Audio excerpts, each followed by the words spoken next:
Casual Magic has been sponsored by Quiver, maker of the Quiver and Bolt deck cases and other fine deck holding accessories. Use the code CASUAL on their website for 10% off your order. We're also sponsored by Architect, the premier site for hosting your decks on the internet. I love them and they love me, and it seems like a good reason for you to use them. You can also support Casual Magic directly by going to our Patreon at patreon.com/ShivamB. And now, on with the show.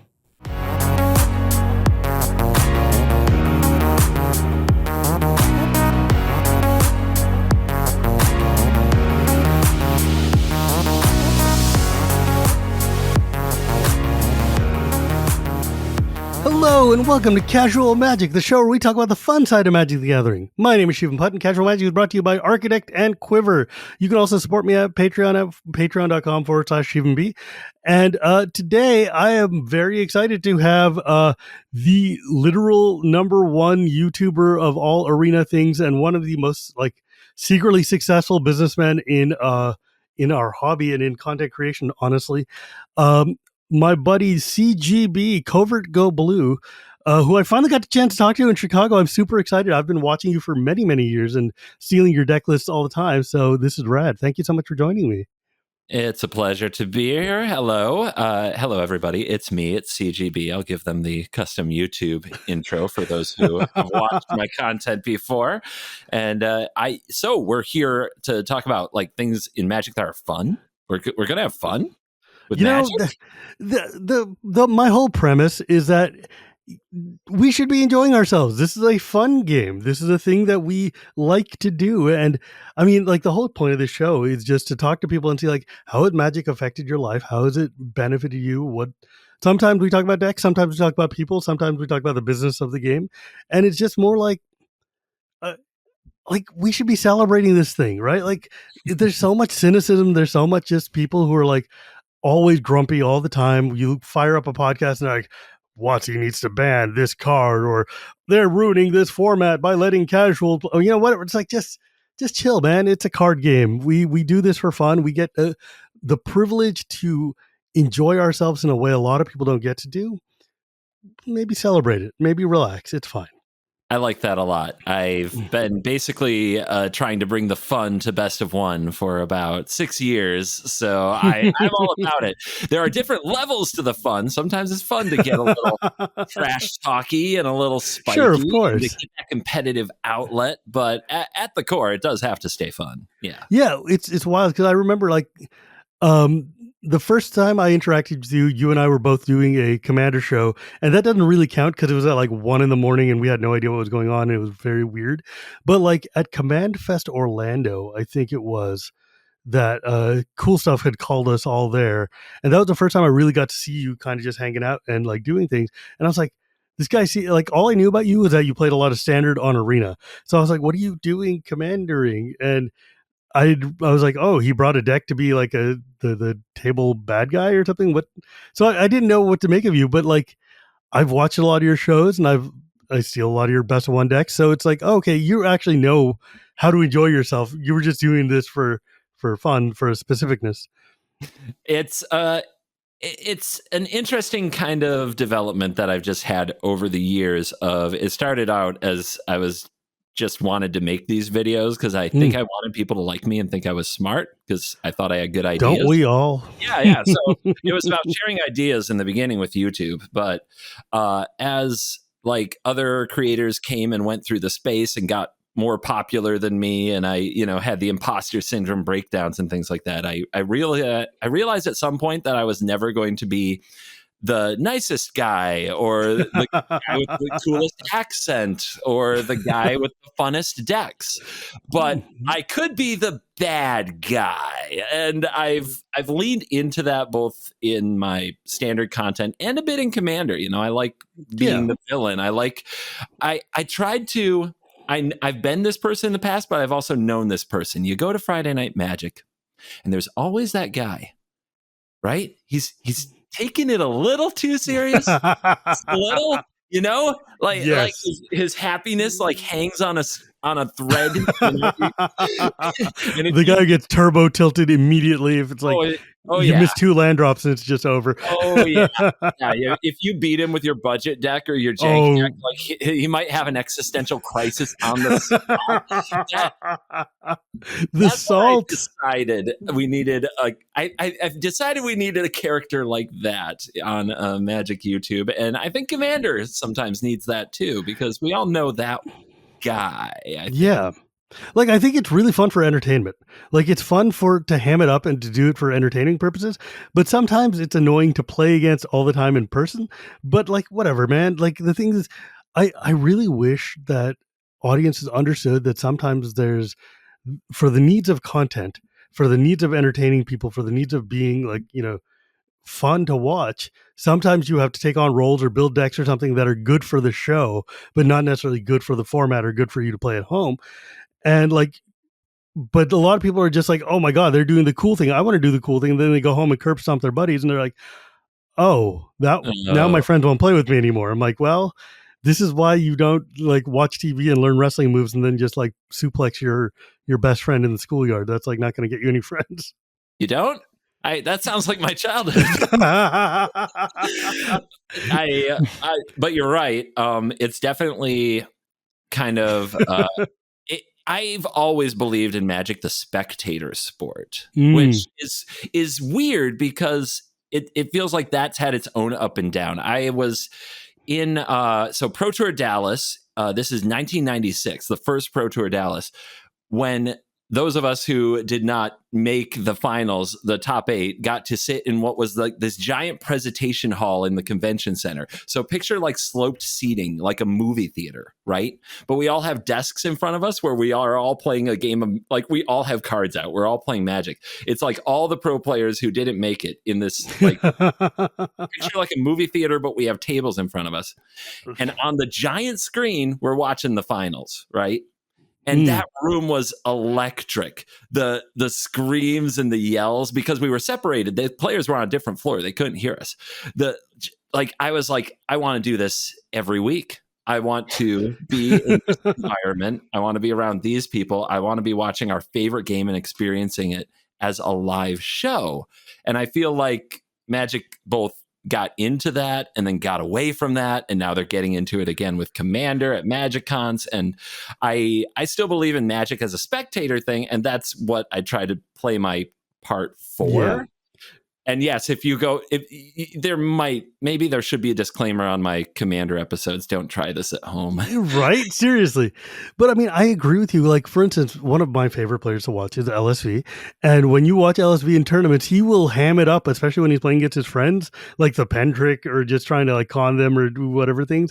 Because, like, I guess when you're at a tier of being that good that you can get away with it in tournaments, a lot of people are not that good and can't get away with it in tournaments. But it's, I love Magic as a spectator. I love watching people play Magic. I really genuinely love watching people play Magic, and it's so much fun and it's so entertaining. And like, it reminds me of, like, I mean, my favorite thing about Magic is being able to goof it up with my buddies, spend an hour or two or whatever jamming games. And like, the winning of the game is not the important part to me personally. I mean, this is my long-standing philosophy. I'm more there for the experience of playing the game. If I win, rad. If I don't win, whatever. I still got to spend a couple hours with people I enjoyed spending time with. Like, if I was a pro player, it would probably be a different calculus. Obviously, you're trying to win, and I'm not trying to say trying to win is bad, but it's more like the experience that I'm trying to get out of it is enjoyment. It's like I'm older. I've got a kid. I've got a family. Me dedicating a block of time to having fun with Magic, that is unto itself the reward for me. Like, I get to play and get to hang out. But yeah, like, okay, so hang on a second. You did Pro Tour 1996. How the hell long have you been playing, man? Let's try to sneak that one in there. Yeah, I was like, wait a second. 1996, that was like one of the first like handful of Pro Tours ever, wasn't it? The second season of Pro Tours. Yeah. My first set was revised. So vintage. The oldest product I saw on shelves, like in its current print run, was The Dark. So, Fallen Empires, I remember when that landed at my local game store as a new thing. take all my money, give me those. Oops. So I've been playing for a really long time. I think that adds up to 27, 28 years now, something like that. Yeah, I started right before you. I started when the Dark had just come out. But the thing is, like, Revised, what I didn't realize is the Revised came out before the Dark, which is, Technically, yes. yeah, which is weird to think about because, like, they were kind of on the shelf at the same time when I started. So, like, the Dark was still the new hotness when I was getting in. So that's like 29 years, actually. That was like the second year of Magic, man. It's been a minute. It's been a long bit. I've been in and out and away from the game so many times over the years, but I've always followed it. I've sold my collection 3 times at 3 different points in my Good life. gracious. Yeah, it's like, oh my gosh, just it hurts. It hurts to think about. It hurts to look back on, but each time it was for a good reason. So no regrets per se, except when I look at current price of certain cards. Okay, dude. My deck got lifted out of my brother's backpack in junior high school, and if I were to sell that deck today, it would be able to buy me a house. Yeah. Okay. Right? That, Like uh, like it's one of those things where I'm like, oh, and then like sometime in like early 2000 or whatever, I rage quit Magic or whatever, and I was just like, I'm never gonna play this game. I'm playing Magi Nation and L5R and other things and D&D, and I just came and kind of tossed a lot of these old cards. Mind you, most of them were bulk, but there were still cards in there that were not bulk that I just unceremoniously had a nice day and threw into the garbage. I'm like, what in the hell am I doing? the garbage. Yes, not even an eBay auction. No, this was before Garbage. eBay. Oh no. This was just the recycling bin. This is just GGPO. And I'm like, oh, all those Mazes of Ith and Soul Rings and sighs, deep sighs. Indeed. Yeah. It's been a heck of a, almost 30 years. My That's goodness. insane. Okay, so the thing is, your actual journey to get here, though, to getting into content itself, is fascinating to me because we got to have a chat at the airport, which is like the first time you and I actually got to really sit and just conversation, and it was delightful. But I was wondering if we could talk about that because, like, you're insanely successful. You have a team. You've got multiple YouTube channels. You've got like a system set up, but this is not like where you started. How did you get to this? Like, what were you doing? Like, what did you do in college? Oh God. Oh, we're going way back. Okay. College, theater. I was in theater and communications. What? Yeah. Saginaw Valley State University alum, go Cardinals, wherever those are. But I really had a hard time finding what I was good at. My first 2 years were a bit of a bust, and I was considering dropping out of school. But I met a theater professor who I connected with, and I started taking theater classes, and then also my major ended up being communications, unquote. I still don't know what that means. I enjoyed the classes. Like, there were classes mostly about how to communicate, which I was always pretty good at. Like, I don't know where it came from, but I was pretty good at public speaking from a young age. I was not afraid to get up in front of a crowd and do a little dance or something to entertain people or tell a story or whatever. I was always like, sure, I'll do that. It gives me butterflies, but not anxiety, if that makes sense. Sure. So communications made sense. I had to get up in front of people and basically do high school speech class for 4 years of college. That's what I thought.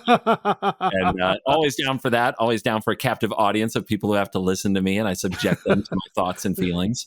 So that was good. And then theater, getting on stage and playing a part, doing a character. I didn't have that in high school. I know you asked about college. I went to a tiny high school. There were 20 people in my graduating You live class. in like a tiny town, don't you?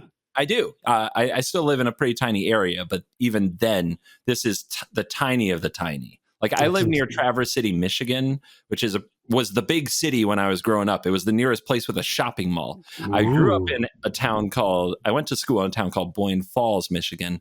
Public school, 20 students in the graduating class. Yeah. We did not have a drama club. We had no theater. We had no acting classes. So just the idea. You had 20 kids. The acting class would be like 3 people. Basketball team was like required mandatory participation so we could have one. And basketball was not my skill set. Theater was something I got to experience in college that I didn't get to do in high school that really clicked for me of like something that lit me up, turned me on, got me excited. So that's what I spent my time doing in college.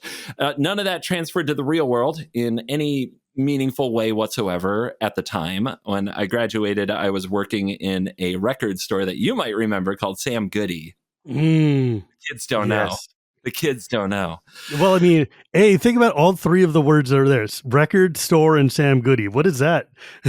Yeah, a mall-based chain that sold CDs, the little discs you would put in something called a Discman, and then you'd hear music through headphones. Oh my God, I spent a lot of time in Sam Goody. Yeah.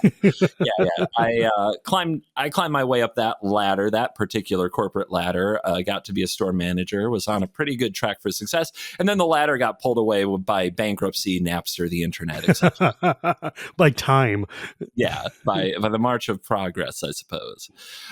Good times. I definitely loved it, but then there was nothing, and I started. My wife and I got married shortly after college. Met her in college, also in the theater department.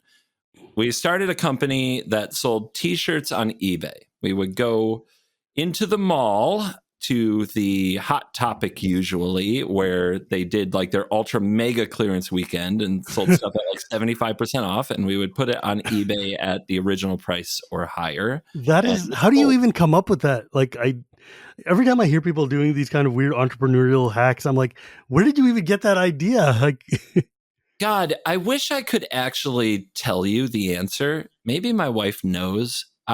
I am not sure where it occurred to me that you could buy something that cheap and then resell it at a higher price. I don't know where that came from at all. I know that one of the first books we bought was literally called eBay for Dummies. Like it was that base level of a concept. And the core of the idea was I was moving for work during a period while I was climbing that soon to be non-existent corporate ladder for Sam Goody. I was moving about every 9 months to a new store, fixing that store, making it great, hiring a great staff, training them, and then moving on to another store. I was one of the traveling managers, I guess you could say. So my wife at every turn had to uproot and find a new job every time. Yeah, because I wasn't making enough to support two humans. Like, even you can be amazing at retail management and still be broke. It's still a retail management job. It's not like breaking the bank here. Yep. So she had to get a new job everywhere we went. She worked at Claire's, she worked at Clinique, like she did all these different mall jobs. And then I was like, how do we solve this? Well, if she has a job we can take with us, that she can do from home, then she doesn't have to relearn and restart a new job everywhere I move. So that was the main, I think, core of the eBay idea. Yeah. Well, I mean, that's a really innovative kind of thought of just like, and I mean, I realize it makes me sound very like posh to be like, oh, look, you guys figured out a cool way to make money. But like eBay was new. And being able to have this kind of reseller market and stuff, this kind of entrepreneurial idea is actually very clever and very smart, because it's basically like stock arbitrage, right? Like you're like, I'm buying from here and selling it there and I'm making money off it. Like I know a lot of people who've made a lot of money selling cards that way. And one of my friends got himself through college because he used to go to Japan and buy Transformers toys that were like, rare or fancy or, special edition or whatever, and come back to America and sell them for insanely high markups. And he got himself through public school in California, which is very, very expensive. And it's like, it's wild. And I was like, why was I just not that clever? And honestly, it's because my parents supported me, and that was a problem. Yeah, like you don't learn independence when your wallet is always full. But yeah, because like you were telling me that you went on like from there to actually become like your own kind of middleman business to make T-shirts. Yeah. I'll try to do the simplified version. We figured out how to legally acquire and sell licensed apparel and toys for like licenses like Marvel, Twilight, like big licenses. How? Yeah. How do you go from like, I'm buying stuff from Hot Topic and selling it on eBay to I'm licensing Marvel? Great question. So we would go to Hot Topic. We would buy a crazy amount of their stuff, which the store managers loved. They saw bonuses in their future. Yeah, they're just like, you're clearing our inventory. Please take it. Yep. So, because I had worked in Sam Goody, I had learned, about the vendor system, which is basically that these vendors like send these goods. If you Hmm. get a package full of like Marvel action figures, it doesn't come from Marvel. It comes from some other toy company who also has their name on the box. Hmm. Uh, at Hot Topic, we would ask for the boxes that came that they had acquired, like these shirts had come in. We're like, hey, do you have any boxes? We need boxes. They would give us boxes. That's Most of the, wild. most of those boxes had either shipping labels or packing lists with return addresses on them for the company where these products came from. So I started just kind of piecing together the trends. The Marvel stuff always came from the same company. This company Like called Alliance. Changes. I don't know if it still exists, but we'll Hmm. just that one, Changes Inc. Changes. And so then we just like sent That is with so clever. communication Oh my God. Changes. We just called the number and we're like, hey, we have a store. We're looking to sell your stuff. And they're like, yeah, send us a business resale certificate. Yeah, we'll get back to that. Do a little Google, do a little research, apply for a business certificate, get one of those, call them back, say, okay, we'd like to do this. So now we are working direct with wholesalers. So Holy crap. we aren't limited to the leftovers basically of Hot Topic, and we can buy at wholesale prices. So we're just having them ship that stuff to our house. We're packing it up and listing on eBay and then selling it. That's insane. That is so clever. Yeah, That is so clever. it was very cool. We were like, oh wow, we can do this too. We can start an online version of a Hot Topic or whatever your like Marvel distribution is. Yeah, and this was when Iron Man was like, Iron Man comes out, the first Avengers movie comes out somewhere in here, and things start going kind of nuclear, to use a pun. Right. Also, about the same time, Amazon expands from being a book store into being a music and movie retailer, and then they expand into more goods. And one of the categories that they expanded the slowest into was clothing. They only let select people sell clothing on Amazon. And I found out about this, and we were starting to sell like, maybe 100, 200 orders a day on eBay.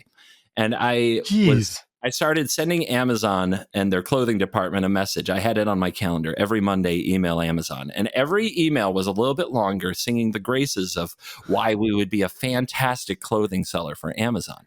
It was a closed category. It was not easy to get in. And I was just writing mini essays. And it took 9 weeks.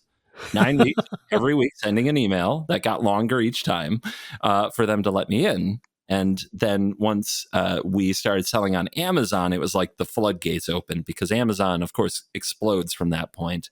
And we go from selling, like, I think our first year selling online after I left my other job was like 70,000 total sales. So profits, maybe like 20,000, not great. But within 2 years, we sold over 3 million in sales on Amazon. Wow. Whoa. That is insane. And you're just the two of you doing this out of your house? It was, but then we learned about logistics companies, and we learned that we could have our vendors send the product direct to the logistics company, who then handled the shipping and fulfillment. So it was the two of us doing it out of our house, but all we were doing was pushing buttons on keyboards. And eventually we hired people to do that too. That's insane. I mean, that's really cool. That's really, really cool. Yeah. All of this took place basically from 2008, 2009 until it lasted until about 2019. And somewhere in about 2017 or whatever it was, I realized I had outsourced the whole business. I had all this time on my hands. My wife and I got to travel all over the world, do really fun things, but we still had this time on our hands. And I got back into magic because I had nothing else to do.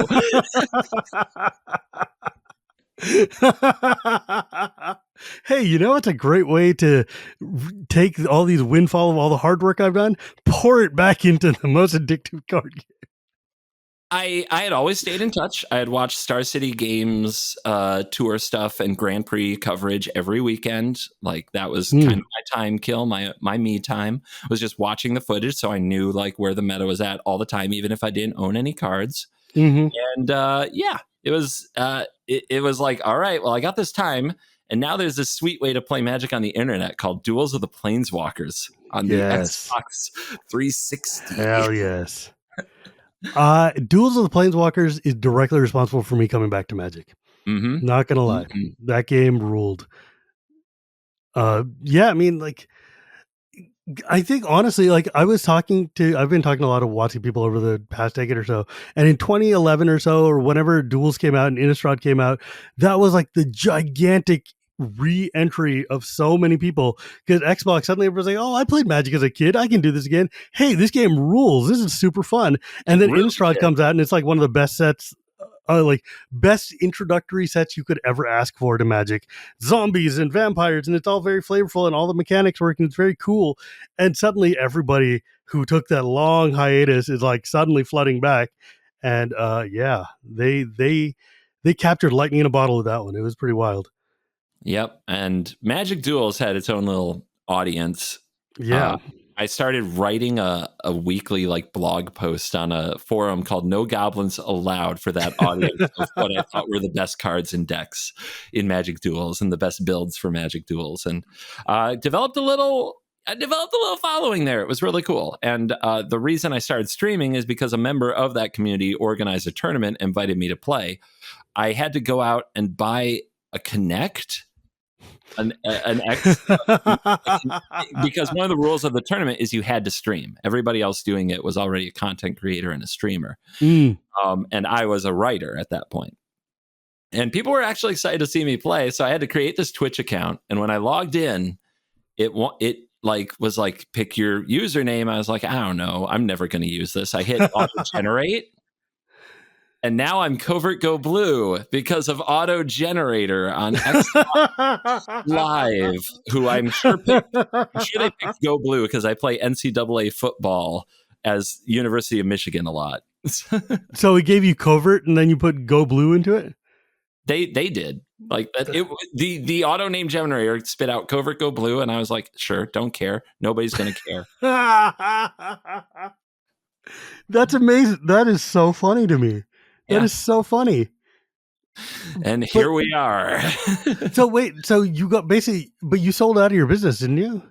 Eventually, we liquidated the business. The system I described basically broke down. Marvel definitely realized they didn't need more in-betweens to make money with. That's true. As well as all the other vendors. We could have kept on selling a number of other licensed products if we wanted to, but the competition also figured out that Amazon is a good way to sell product. So Amazon moved from a basically whoever has the most popular product model, which we were good at, to a who's going to pay for the impression model, which we were not good at. So when you have giant multi-billion-dollar companies coming in with ad spend, they just buy you out basically by owning the first page with sponsored products. Yeah, it turned out that the factories making your product can also sell directly themselves. Yep, a lot of them figured that out. A lot of the companies we were working with saw our success and tried to duplicate us. This was painful to experience in real time because I had employees and a team. I was very I really liked them. They did a lot of work for me, and I enjoyed being able to give them a cool job that they could do from home. But as the business fell off, we had to let them go. We liquidated inventory and we moved on. It oddly overlapped perfectly with Magic Arena coming out and my content becoming bigger and bigger. And it was in November of 2019 that I declared as a full-time content creator, and my wife took over what was left of the business as it was on the downswing, just kind of selling off the merchandise. And of course, then that was 2019 November. So a few months later, we all got stuck in our homes for a long period of time. And that's when content really took off. That's when the thing I'm most known for to my fans, I think, is the streak. Mm. which started a few months like a while before that, but I ended up releasing a video for 1,058 days consecutive. 1,000? And 58 was how long it lasted. Good And gracious. just I definitely have heard from, so I know that a lot of people feel this way, that just that constant presence during the pandemic was something that they looked forward to and helped them escape a little bit from the very difficult time. I mean, the reason this podcast exists is because I needed something to do during pandemic and talk to people, and I was going out of my skull. So I'm like, here is a dedicated hour that I can talk to my buddies, and somebody will listen to it or not. That's whatever. I just need to have this space and a constructed way to do it, and it worked out very well. But that's also bananagrams, dude. That's like a lot of people. I feel like during the pandemic, definitely picked up streaming, definitely picked up content creation, but like to be able to be persistent, it's work. It's a lot of work. It's a lot of planning. It's a lot of setting up and like maintaining, showing up every day, and then just not burning out. And also like, you have to invest a lot into this. One day, like you move past the threshold of just I'm chilling and like my 7 friends or whatever are going to come watch me play Call of Duty into now I've got a schedule and a time stream and a management and all this stuff. And it's like, and I feel like you have managed to like turn this into a real kind of enterprise for yourself, which is really kind of awe-inspiring. Why did you choose best of one? Because of Magic Duels. Magic Duels was best of one. There was no sideboard. There was no best of 3 match in Magic Duels. No, I, like many people, going from playing tournaments in the past and watching competitive Magic, it was at first a shock to the system, and you get kind of salty. You're like, oh my God, I've just lost to the worst freaking pile because I never drew a 3rd land. In best of 3, I'd take them. They got lucky. I would come back. I would sideboard. I would destroy that weak strategy of theirs with perfect sideboard cards. I experienced all of that, which I think is what people are actually saying when they say play real Magic in my comment section. I experienced all of it. But I processed it. Magic Duels was such a good game. I kept playing anyway. And by the time Magic Arena came out and I had the option to go back to best of 3, I didn't like it anymore. And I love the puzzle that I learned in Magic Duels, which is it's not about, being able to adjust in sideboarding. You have to get everything right the first time. Your 60 has to be the best 60. And that's really hard. So now I get to take shots at those people talking about, well, you're not playing real Magic. Be like, oh, you need a sideboard to fix your bad matchup because you don't know how to do it with 60, do you? I mean, for me, it was more like I don't want to deal with the hassle of sideboarding, of coming up with the sideboard. And I'm just like, I just want to play as many games of Magic as I can and hit as many random different decks. Like, I respect sideboarding. I like watching sideboarding and like watching Pro Tour matches and stuff like that. But that is not the game I want to play. Like, I just want to, kitty. I just want to sit there and like enjoy myself. And well, I mean, the kind of Magic I like to play is just like, I want to just turn through. And I mean, honestly, I like to play a lot of limited. So most of the time that I'm playing 60 card is to make coin so I can play more limited. Which is why I really enjoy like folks like you and Daquan who actually do the work and like, here's some cool 60 card decks that you can like best of one, just borrow our list and play it. I'm like, perfect. I don't need to think about it. Because a lot of people love building decks. I am not one of those people. I like playing decks. Building is like, sometimes I've got an idea and I'm like, cool, I'll build it. But sometimes I'm like, I saw a cool deck. I saw you play a cool deck. I'm just going to take your list and play it and it'll be fine. I don't want to do the homework myself. Forgive me, my cat is trying to fight my sound panels. So that would be that would fun. So how have you noticed, like, because one thing I've noticed is that there with Magic content, there's been a lot of best of 3, a lot of like old time style content still existing out there for people who live under the old MTGO and paper tournament paradigm. And there hasn't been a lot of like those people making transitions to best of 1. And building for best of 1 is very different than building for best of 3. Because like you have to have all the modal cards, you have to have your random sideboard cards in your deck, you have to have your like answers ready. You can't just be like, I'm gonna swap out these 4 cards for those 4 cards, and I'll be good. So when you're building decks, like, how do you come up with decks? How do you like design decks for best of one? Like, what is your process like? Sure. There's two brains at work, right? There's, you want to be successful. You don't want to give people things that don't work or aren't worth their time, but you also need the content brain. So it can't be the same thing you did every day for the last, basically, I don't get to do anything, 2 days in a row. So I've always got to be creating something different to keep the algorithm satisfied. You know what I mean? So looking at best of one, the biggest thing that you have to usually answer is what you're going to do on turn 2, 3, etc. Best of one, especially right now, is like a turn 4. If you haven't done something, you will die, because aggro is always going to be the most popular. Mono red has been the most popular deck in best of one standard since it was basically open to the public, and it probably always will be. So it's a very fast format, is incredibly unforgiving, and you have to have plays that are relevant, that matter, that make impact. Now, you might say that's Magic the Gathering in general, but you get away with some pretty crazy stuff in best of 3. I have you tried out the 68 card new standard deck? It looks so sick. It looks so fun and weird. It's so weird looking. Yeah, its curve is backwards. We're climbing the staircase, not going down it, right? So a type of content I actually still and always do love to make is when something like that breaks through on best of 3, is to try it in best of 1 and try to come up with ideas for how it could improve in best of 1. And that deck as is. Whoa, kitty! My cat is being a butt. It's like shoving your mic around, buddy. But I'm going to finish my thought. Yeah. So, if you're going to play it as is, then you're going to have some holes. And this particular deck had so many holes in the curve that had to be adjusted. So you have to approach it with the mindset that you're only going to get to cast 1 4-mana spell in most games, 1 5-mana spell in most games. And you can't be clogged. If you have 2 to 3 4-mana cards in your hand, you're probably going to lose the game just on the fact that you don't get to cast them. So I try to approach it from a very curve-focused mindset.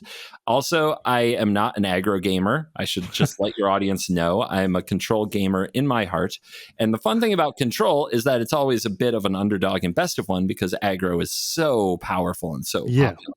So trying to just use different color combinations and oddball mythic rares to slow down and stop a deck like mono red creates an endless content funnel that you can usually run into the ground for years at a time. Trust me, I would know. I mean, like, I've been playing a lot of Explorer because I got tired of getting shielded to death in Standard. How's that going? It's fun, man. I've been playing, like, I got the mono. I built that mono green deck with all the ley lines that uses Nykthos to just churn out 6 drops on turn 2 or like 10 drops on turn 3 or whatever. It's delightful. People don't really like seeing like an Ulamog show up on turn 2 or whatever. But it's just like I got tired of Standard because the decks I want to play just kept losing to Shieldred all the time. And I was like, oh, come on. But so I'm just hoping that, and then they're like, these things are never going to rotate. I'm like, God damn it, people. It does feel like that, doesn't it? Yeah, I'm like, I'm going to put this cat in the hall. Okay. Yeah, so I'm just going to keep talking for a second because I don't want to cut this chunk. Maddie's got to do work. Goodbye, Shivam. Goodbye. See you soon, kitty. It's Maya. Maya is a little butthead. She's about 15 weeks old. Goodbye. All right, CGB is taking his cat and moving it over so that I don't have to edit, because I don't really want to cut this chunk out. But I will tell you guys, the audience, that me and him, we shared an Uber ride back home from Chicago. Relentless, fearless, curious, playful presence. Yeah, I was just telling the audience at home because I didn't feel like editing. I'm like, CGB and I got to share a Uber from the hall to the airport in Chicago, and then spent like a good hour just talking. So it was really, really fun chat, man. I really enjoyed that. Did you know that I didn't end up leaving that airport until like 10 o'clock that night? What? My plane got delayed like 5 hours. No, I didn't know. Yeah, dude. Sorry, like, dude. They had a mechanical problem that, like, the front cargo bay is closed, but there's a light that says it's open, and the light's not turning off. And I'm like, Okay, well, if this is a car, you just hit it or whatever, and you'd be fine. But it's an airplane, so they can't. They have to stop. No, And so we had to wait for a whole nother plane, and I didn't get home till 1 a.m. I'm I'm like, sorry, dude. yeah. Yeah, I was joking before we parted ways that it would be nice to just be stuck with more people in an airport for an hour or two once a week. Yeah, I'm like, I wish your plane had been delayed. We could have had a nice at least game or something. Mm. But yeah, like best of one. I mean, I really love playing best of one, but like it is very hard to try to figure out how to take a best of 3 deck and then downshift it and figure out what sideboard cards do we just integrate into the main deck or whatever. Which is why I appreciate having a resource like you that I can just not have to worry about and let you do the work instead. I'm here for you. I got you. It's So, what I do. so I have a question for you. If you've been so focused on Arena and on Best of One and on like the formats and stuff there, but Magic as a whole has been moving toward multiplayer and Commander and casual play, how has that changed the way you approach making content? Yeah, that's been very interesting because it's been kind of wild to watch the whole transition into the basically standard filling up more and more with commander cards. There's so many more commander cards now. And I think that we've romanticized the past a little bit. Back in the day, we wouldn't have called them commander cards, but they would have been bulk mythics. Yeah, they would have been like would be unplayable 8-drops. Yeah, they're like people talk about like cons of Tarkir, like, oh my God, what a great standard format. It was. And now they're like, well, if all the mythics weren't made for Commander, the game would be better. Well, if you look at cons of Tarkir, just really go through, like, have you drafted that on Arena? Go through that set and look at like most of the rares and mythics. I mean, the Siege Rhinos always rose to the top, and then the other cards were just bulk most of the time because nobody played them for anything. Now they at least have a purpose, but it is challenging. It gets on my mental a little to see these really freaking sweet cards that are unplayable in standard because standard doesn't work the way multiplayer does.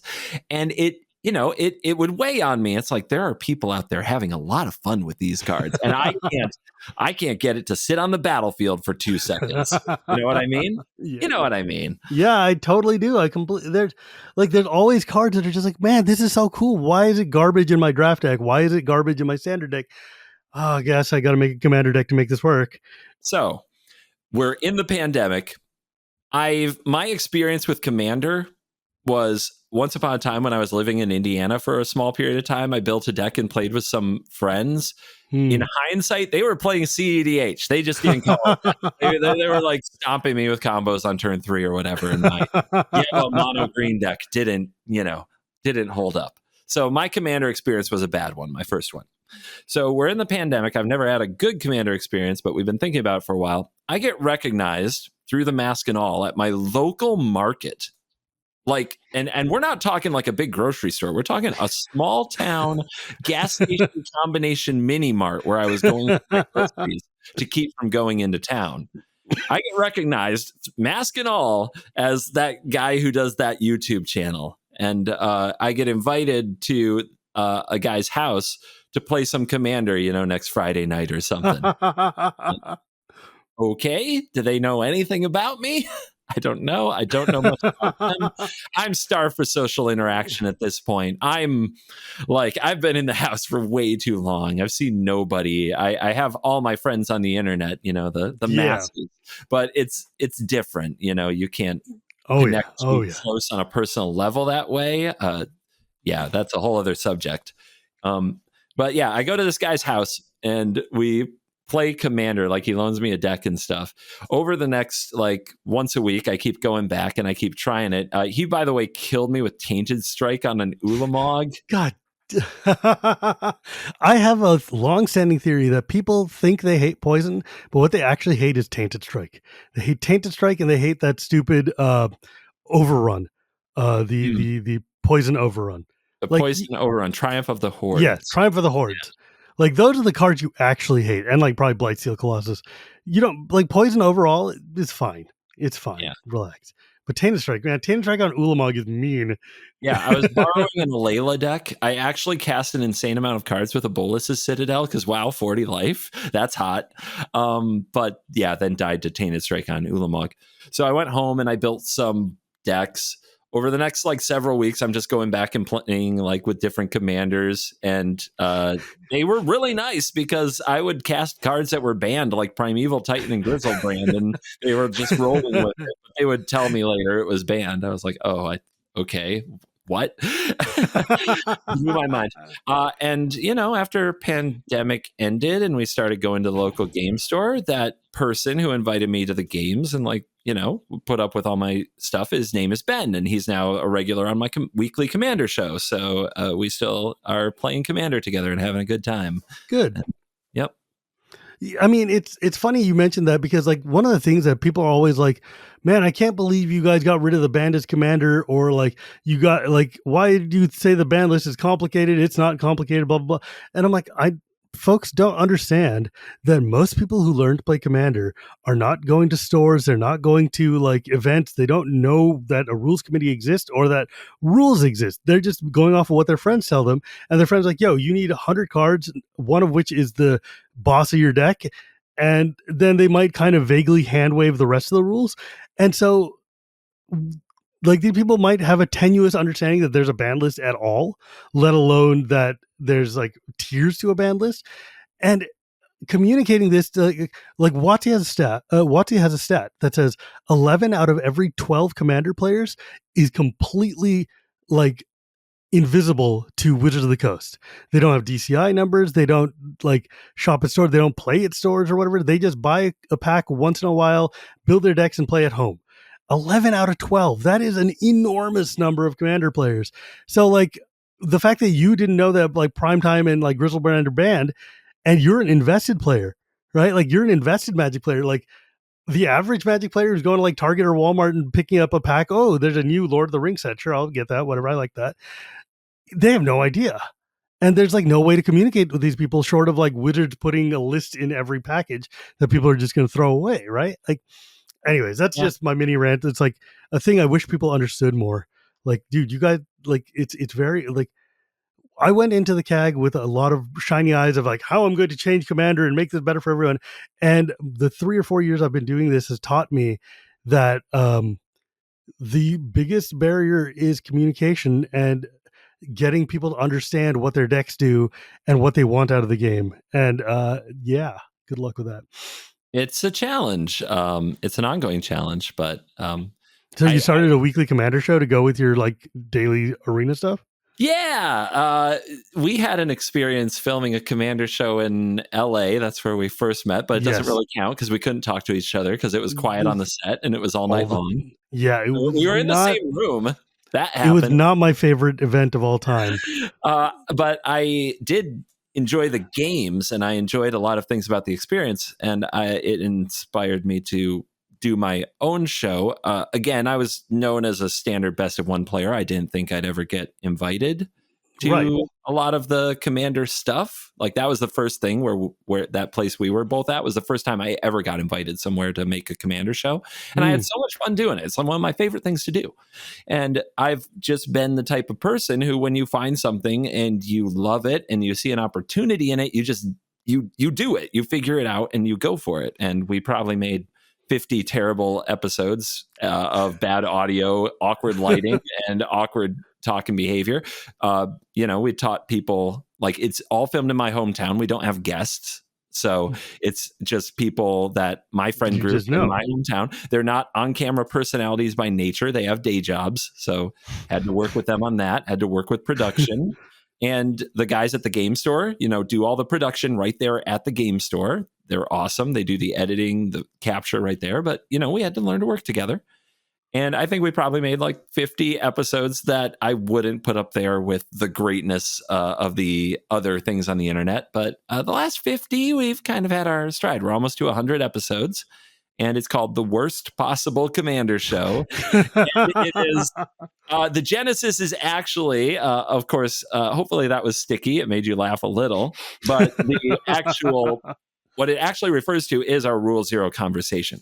We tell each other, to your face is exactly what the worst possible thing this deck could do is. Like here is the ceiling. If I get to cast this on turn 4, this is what's going to happen. So you ready? That actually is not a bad heuristic. That might actually be a really good way to just kind of do a rule zero. Actually, it's like, look, because like a lot of people are like, what do you want me to say during a rule zero talk? And I'm like, look, the only things that matter, it's like, because there's no way there, I'm just going to say it clearly, there is no way to put a number or build a system that will rate commander decks. There are too many cards, too many iterations. You could hand my random crap pile of decks to Reed Duke and he would like turbo spike you into the ground. You could hand me a deck that he built and I would use it like a puffball, because you can't, like, I can't put a number on I'm holding back this card because I want to watch your combo go off. That's not a real thing. So the rule zero that we want you to do is like, tell people, what do you hope out of this game? What are you like trying to play to win? Are you trying to play to hang out? Are you trying to play like do you have a theme? Do you just want to watch your deck pop off? Do you care if you win? Like, what's going on? And doing like, yo, my deck intends to get to this and win like this is actually just great. It's like, oh, okay, well, I know what I'm getting into. If you're like, oh yeah, so my deck here is built to try to interact with the table and stop you guys from doing things while I build up my win con. Okay, well, I know what's going on and I can now make an informed choice of how I want to react to that, right? Like, or like, hey, my deck is meant to take Minsc and Boo and get like 800 +1/+1 counters on him and then throw them around at the table. Well, I know what I'm in for. It's great. I think that's a really clever idea. I like that a lot. It's also kind of fun for deck design. If you're like me, I like at least somewhat thematic deck design. I like to have a purpose in mind when I'm building. So for me, I often start with a certain combo that I want to do or a certain board state I want to achieve, and then you build out from that. And that makes the worst possible very defined. On the other hand, if you sit down with somebody, maybe they play CEDH, I don't know.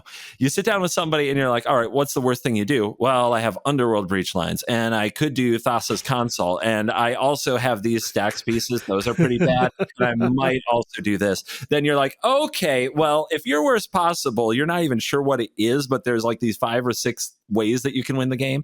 That is a power level of its own, right? That we have a very good idea of what kind of game we have to be playing here. On the other hand, if you say, well, I'm going to make a bunch of tokens, probably the worst thing I could do is a Cathar's Crusade. It's a lot of math. It's like, yeah, that checks out. That's what token decks should do. I've played token decks. I know what token decks do. Army. If it's a big army, I have a problem, right? But if a Corval deck tells you I'm going to reanimate Dockside Extortionist 5 times, you can be like, yeah, maybe we don't. Maybe not that in this game.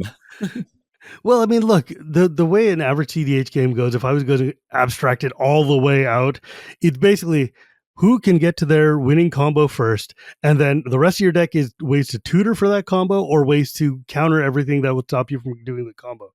And I'm like, okay, fine, fair. That's what you guys want to do? Rules. Good, go have fun. My winning idea is I want to have Kadira run in and like be fully decked out with a bunch of like equipment and hit you for Voltron damage and then make a crap ton of bunnies.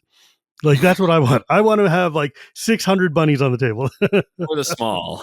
Yeah, exactly. They're all just 1/1. They're fine. They're not going to attack you. They're just going to sit here. I just want the number to go up. Yeah. Worst possible thing is I start my own rabbit farm right here. You guys are just going to not know what to do about that. It was, dude, I got to play the deck once in Chicago, and it was so funny because like every turn, my tokens would be like, basically, because Kadira, what she says is, if you have a token, like if you do combat damage with her, for each token you already have, create a 1/1 rabbit. And so it's like, okay, for all your treasures, for all your whatever random tokens you have, you get a bunch of bunnies. And then so each turn you're doubling and quadrupling and just going kind of insane. And it's replicating a bunny farm. It is so funny to play and so ridiculous. But yeah, like, I respect CDH and I respect playing on the stack and stuff, but it's not the kind of game I'm looking for. Yeah, it's fine. I love watching it. Yeah, I love watching it.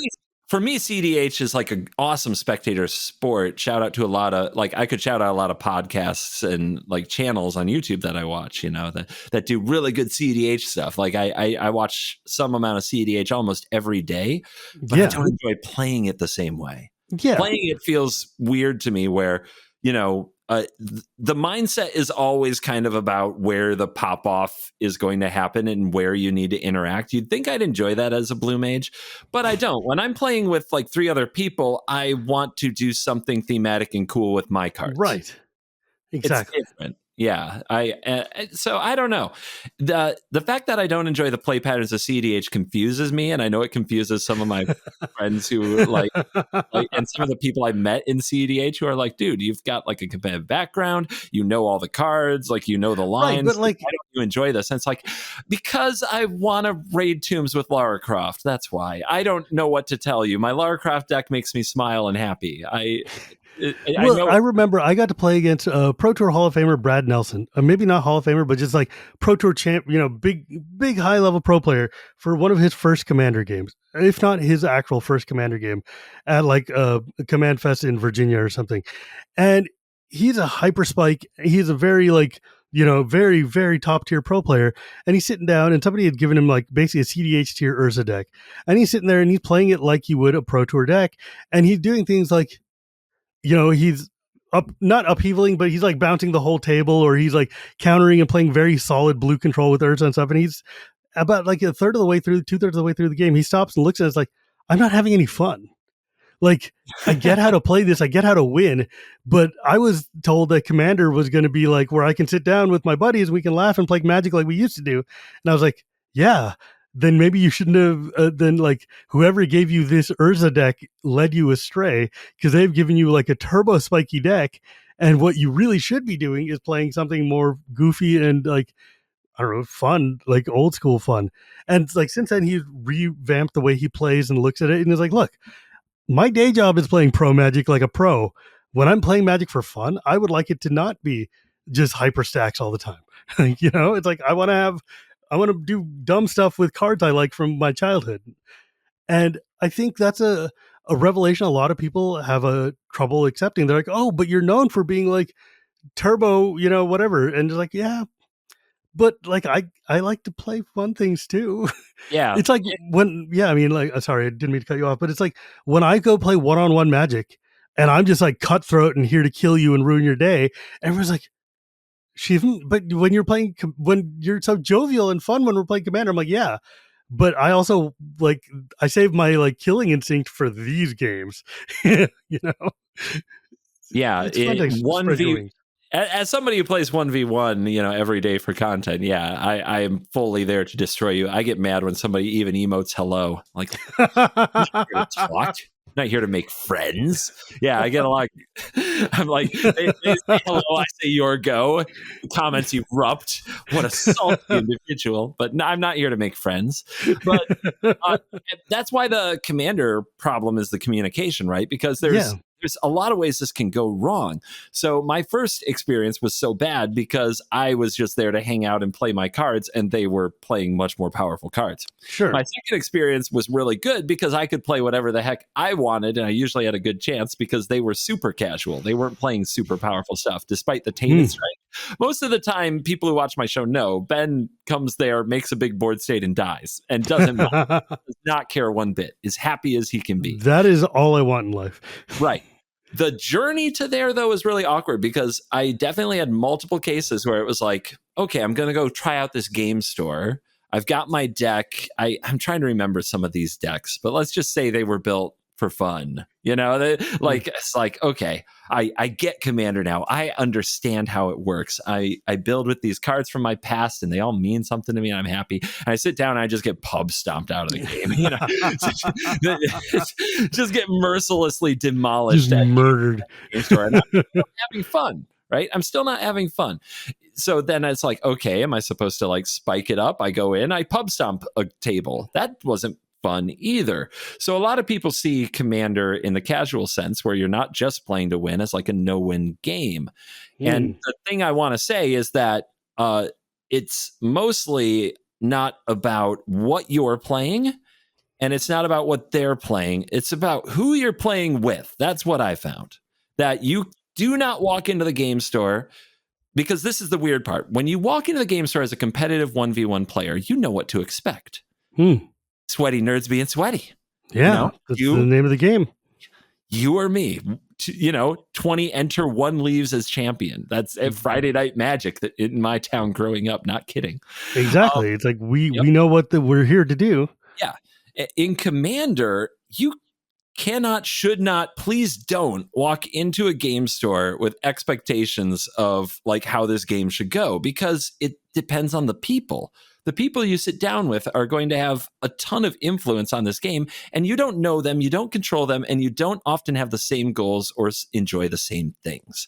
So the way that I try to tell it is it's like dating. You have to try to find the people you enjoy playing with, because to me, Commander's at its best when it's I have that flashback to my boys from college, and gals, you can come too. It's totally cool. Everybody can join the club. But we like, it's the 4 of us hanging out just talking about nonsense. That's it. This anime that we really got into, this time that so and so did this stupid thing, me trying to target a hexproof and multicolor card with the same urtai for 3 turns in a row. And we're giving each other the business, it's right. Like, dude, you are such an idiot. What's wrong with you today? And just laying into it. And like, that takes me back to an experience of like true happiness. When I think about my care, I've done a lot of cool stuff. I still get to do a lot of cool stuff, but truly happy, in college, carefree, hanging with my friends, not really worrying about what's happening tomorrow. A good game of Commander feels like that. When you've got your people with you, you go through this thing together. Magic is the vehicle, but the experience is what makes it fun. And I think way too many people never get there because they go into it with a mindset that is just, it's learned from 1v1. Yes. Understand that this is an experience that you're all going to have. It's not about your experience, it's about our experience. And that's my group hug for the day. That is 100%. Like, that is my entire thesis in a nutshell. That is, if I was going to clip a chunk of the show out and put it on TikTok, that would be it. That right there is what we want Commander to be. It's like, and I get it can't be for everybody. I get sometimes the only way to play Commander is to go to the store, and we got to figure that out. But really, the vast majority of play is at home with your buddies, having a good time. The thing on the table could be anything. It could be playing Madden with your friends. It could be going to a bar. It could be doing trivia contests. We're here for the camaraderie, and the Magic is a vehicle that allows us to do that. And I think that you stated it brilliantly, man. I got to say, I am just, the more I learn about you, the more impressed I am with how disciplined you are in terms of getting your content out, in terms of doing this, in terms of making sure your business is working. And just like, even in that, you still manage to be humble and entertaining and really just kind. And that is very, very hard to do. It's a lot of times. And so I commend you for that, man. It's really just lovely to watch you work. It's really just a lot of fun. That hits me in the heartstrings. Thank you. I appreciate that. It's really great to get to know you as well, and get to know the Commander like people. Because like I said, I've just been like, I didn't think I would actually get to do it very much. It is my favorite thing to do. So it's fun to talk about this stuff. Yeah, I mean, the thing that's wild is you said, we did 50 bad shows. You know how many people would have quit after like 4 bad shows? Like probably a lot. I'm fortunate. I have to say, I'm in a good position. I have basically a very successful YouTube channel, so I can bankroll a show that's expensive to make, and I can I have a core audience who like just loves what we do, so they'll watch me do bad content. But yeah, it still is. It still hurts. It still hurts when you. I am my nastiest critic, dude. If you're a self-employed person, I'm sure there are self-employed people out there who can relate. If you're successful at it, it means you have a certain drive and discipline, but that also has there's the double edge of that sword that is like always like, you can do better, you should do more. Oh yeah. And I watch my own content like the nastiest critic in the room. Oh yeah, dude. Oh, I hate the sound of my own voice. Always have. I cringe just listening to it. And yeah, watching my own stuff and trying to get better is like the nastiest parts of therapy. You know what I mean? Oh my God. Oh my God, dude. Like, people have come up to me and be like, yo, man, I listened to your show like for hours and hours, and you and Wheeler going back and forth. I listened multiple times. I'm like, my wife doesn't want to hear me that much. I don't want to hear me that much. Like, trying to edit these shows, like pulling my teeth out, man. Like, God bless, if it's enjoyable for you, I'll take it. But that's wild. I have rules. I can't do it at night. I can't watch my own stuff and read comments at night. I'll stay up all night. I'll stay up wide-eyed, wide open, like just being upset about either, something I did wrong or something I screwed up or something that the comments are all up in arms over. Why did I do that? Oh my gosh. So I have to have rules about how I even like review my work. Yeah. Because it leads to an unhealthy life. And I will tell you, if you're going to make content every day I'm on about 6 years, being healthy is important. You can't not go to sleep on time. You can't eat meals you shouldn't eat. Like how many people, I feel like I'm trying to be Bruce Willis in Unbreakable without the superpowers. I can't, there's no real sick days. Not really. And that's kind of where I'm at. You got to work out, you got to exercise, you have to stay healthy, because it's very easy in a sedentary gig like this to lose track of that. And suddenly we have diabetes, or we're all like unhealthy and fat, and just like everything is bad. It's like, well, no, moderation is key. I want to ask one last thing before we tag out of this. Sure. How do you avoid burning out? How do you do this so consistently? And like even just sticking with one format, how do you not just roast out? That's my secret, Shivam. I'm always burnt out.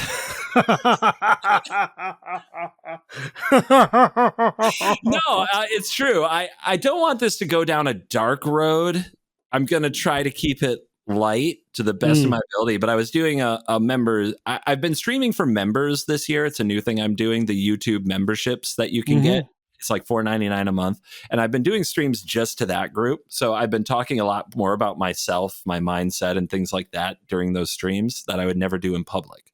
So like one thing that I was talking about the other day is somebody was like, well, I just want you to enjoy the game like you used to. And I was like, I've got to be honest with you. I haven't enjoyed Magic the way I used to for about 5 years. I used to wake up on a new set day, like when a new set dropped on Magic Duels. Oh, I'm up like at the crack of dawn. I'm hitting refresh till that sucker downloads, and I'm playing 24 hours minimum. I just love the game so much. And in the early days of Arena, God, I lost so much sleep playing even closed beta when only Ixalan was on Arena. I played all night long. Oh my gosh, it was so much fun. I used to get so much just out of the experience. I definitely lost that along the way. I miss it, but it's true. I do not wake up the same way on a set release day. I do take my time getting to work. I make sure I'm, all well fed, dressed. And there is a certain anxiety of like, okay, I can't completely suck today. This is going to be the highest viewership day I have in the next 3 months. So I can't suck. It's got to be good. And I have no idea what to do with some of these cards because this format is not rotating and has been pretty stale for a while. Am I going to lose to Sheldred? Probably. I've got to make that look fun. Mono red, got to make that look fun. So like there's more anxiety than there is even anticipation these days. And like I said, my secret is I really am always burnt out. I acknowledge that it's not what it used to be. I think if I have a superpower, it's that I don't get attached to things. I watch a multi-million-dollar business grow and then fall. A lot of people go through, and it wasn't easy, but a lot of people don't recover from something like that. I've had a lot of other stuff I won't get into on this particular show of just like really painful experiences. I'm very good at letting things be what they are. It's a moment in time. It's an experience, and you move on from it. I accept that right now, the best thing I can do for the most people is give them some entertainment every day. And the vehicle that they prefer is me enjoying and playing this game. That is I don't have to love it the way I used to. That's not what's important. What's important is that I can do this thing, and I can always use that. Basically, the audience has become my motivation. That role that I serve for them, I can use that to motivate me through even when I don't want to play at all. And people who have watched my live streams, like I'm recording the video content, the members who have watched those streams some of them are like, they get like a rude awakening of, oh, this is hard. Oh, he's not having that much fun today. And it's like, you're right, but we're going to do it anyway. And we're going to do it tomorrow. And I am, I'm not going to let that be the end of it. It's not what it used to be. It's not just a game to me anymore. Well, yeah, this is your livelihood, man. Yep. But it means something to a lot more people. And the idea that just for relative, like anybody who's never seen me, like 40 to 50,000 people every day watch one of my videos. Every day. 40 to 50,000 people. Most people don't get the opportunity that I get to have some kind of influence on the lives of 40 to 50,000 people. And if that's their escape, is just time at their lunch break or while they wash the dishes or after their kids go to bed, getting a little connection with magic, much like that Grand Prix coverage was for me years ago, right? Yeah. If that connection works for them and keeps them in this game that they love, like, yeah, I'm going to suck it up and I'm going to make that video. And it's going to be fun for them. I'm going to give them what they need. It's not that hard. It's difficult, but I can do it. Holy crap. You have so many subscribers. You have so many subscribers. Jesus. I didn't even realize. I mean, like, I know about your size and the scope of you, but it's wild because like the first time I saw you, I was like, who the hell is this guy? And they're like, he's literally the #1 YouTube streamer for Arena. And I'm like, oh, so like, what? I didn't even realize that was a thing. And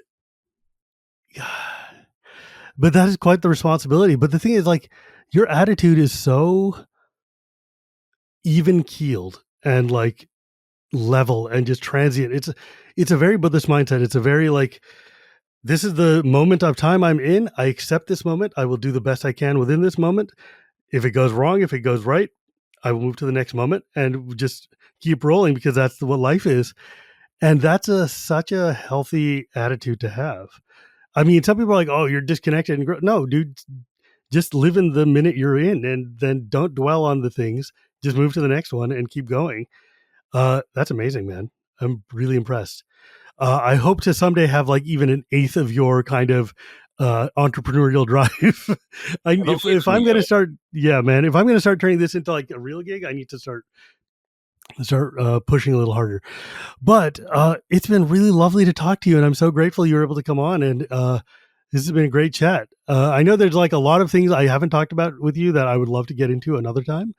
But in the meantime, if folks wanted to find you and they're not one of the 189,000 subscribers you have, where could they go? Yeah, CovertGoBlue on all of the socials. CovertGoBlue on YouTube is my home, and that's where you'll find my primary channel for content. So, yeah. Also, you can just search the name on YouTube, and you can find me on things like Extra Turns, Elder Dragon Hijinks, if you want to see me play Commander. And there's the CovertGo Crew Worst Possible Commander Show, where we make a weekly Commander game as well. Cool. And as always, my friends, you can find me at Gear Pretty Gears. You can find this podcast anywhere podcasts are sold or at YouTube every Tuesday, thanks to my editor, Dan. And you can also see me on the Shivam Wheeler Love Magic podcast and also on the Chronicles of Dragonlance podcast, because for some reason, I just like making radio.